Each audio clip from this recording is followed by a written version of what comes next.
کیا آپ بار بار تھکن، گھبراہٹ یا نیند کے باوجود دماغی بوجھ محسوس کرتے ہیں؟ کیا آپ کا ذہن پہلے جیسا تیز نہیں رہا؟ باتیں یاد نہیں رہتی؟ کیا ہاتھ پاؤں میں جھنجھناہٹ یا سنپنا یا سوئیاں چبھنے جیسا احساس ہوتا ہے؟ کیا آپ کو لگتا ہے کہ آپ کی شخصیت بدل گئی ہے؟ آپ کے مزاج میں چڑچڑاپن، غصہ آ گیا ہے؟ اگر ایسا ہے تو ممکن ہے کہ آپ کو وٹامن B12 کی کمی کا سامنا ہے۔ وٹامن B12 صرف ایک وٹامن نہیں ہے بلکہ یہ دماغ کا فیول ہے۔ یہ کوئی عام مسئلہ نہیں ہے بلکہ ایک ایسا میٹابولک ڈیزاسٹر ہے جو جسم کے بنیادی نظام کو اندر سے کمزور کر دیتا ہے۔ خاص طور پر دماغ اور اعصاب یعنی نروز اس سے بری طرح متاثر ہوتے ہیں۔ اگر اسے وقت پر ڈائیگنوز نہ کیا جائے تو اس کی کمی کے نتائج برے بھی ہو سکتے ہیں۔ میں ہوں ڈاکٹر علی احسن، نیورولوجسٹ۔ آئیے وٹامن B12 کے سلسلے کی پہلی ویڈیو کا آغاز کرتے ہیں۔ السلام علیکم ناظرین، وٹامن B12 کوئی عام وٹامن نہیں ہے۔ یہ ہمارے دماغ اور اعصاب، جسے نروز یا نسیں کہا جاتا ہے، اس کی بنیادی ضرورت ہے۔ اسے نیورو وٹامنز کہا جائے تو غلط نہ ہوگا، کیونکہ اس کے بغیر ہمارا دماغ خوشی پیدا کرنے والے کیمیکلز نہیں بنا سکتا۔ ہماری اسپائنل کارڈ یعنی حرام مغز کو اپنا کام کرنے میں دشواری کا سامنا کرنا پڑتا ہے۔ ہماری نروز میں جو کرنٹ چلتا ہے، جو دماغ کے میسیجز کو جسم کے ایک ایک حصے تک پہنچاتا ہے، اس میں سستی آ جاتی ہے۔ خون کے اندر جو سرخ خلیے، جس کو ریڈ بلڈ سیلز کہا جاتا ہے، جو پورے جسم کو آکسیجن پہنچاتے ہیں، وہ بھی متاثر ہو جاتے ہیں۔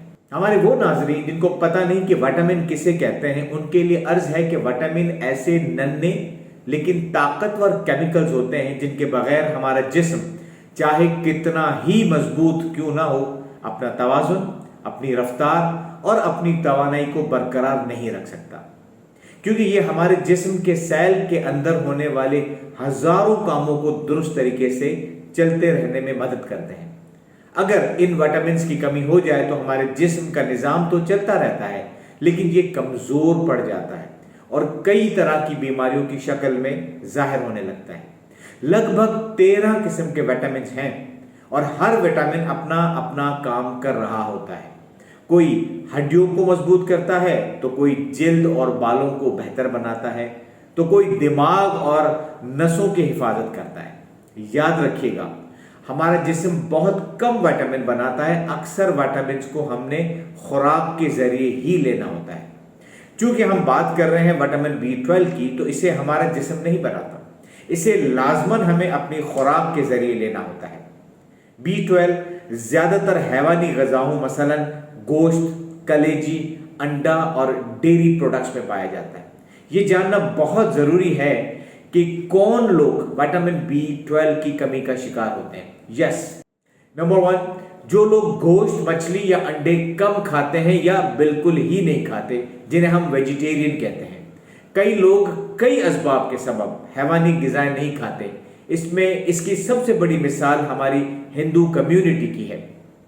اس کمیونٹی کے اکثر لوگ اسی وجہ سے وٹامن B12 کی کمی کا شکار رہتے ہیں۔ نمبر 2، دوائیاں۔ یہاں میں 2 بہت اہم دوائیوں کا ذکر کروں گا۔ ایک، معدے کی تیزابیت کو کم کرنے والی دوائیں۔